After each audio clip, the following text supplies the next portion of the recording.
અરવલ્લીમાં મોડાસાના માલપુર સહિત જિલ્લાના મામલતદાર વિભાગના આધાર કેન્દ્રોમાં આધાર કાર્ડની કામગીરી બંધ છે, જેના પોસ્ટરો લાગ્યા છે. અરવલ્લી જિલ્લા વહીવટી તંત્ર દ્વારા સરકારની કલ્યાણકારી યોજનાઓનો દરેક પાત્ર લાભાર્થીઓને લાભ મળે તે હેતુથી 11 લાખની વસ્તી ધરાવતા અરવલ્લી જિલ્લામાં વિશાળ સ્તરે ડોર ટુ ડોર સર્વે અભિયાન આજથી શરૂ કરવામાં આવ્યું છે.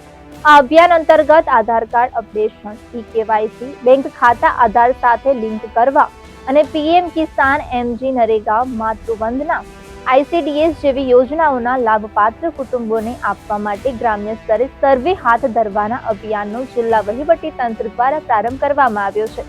આ અભિયાનને લોકો આવકારી રહ્યા છે, પરંતુ મોડાસા, માલપુર સહિત જિલ્લાના મામલતદાર વિભાગના આધાર કેન્દ્રોમાં બહાર આધાર કાર્ડની કામગીરી બંધ છે. ના પોસ્ટરો લાગતા અરજદારોને ધરમ ધક્કા ખાવાનો વારો આવ્યો છે. આ પોસ્ટર લાગવા પાછળનું કારણ આધાર ઓપરેટરોનો છેલ્લા 9 થી 10 મહિનાનો પગાર બાકી હોવાથી આધાર કાર્ડની કામગીરી બંધ છે.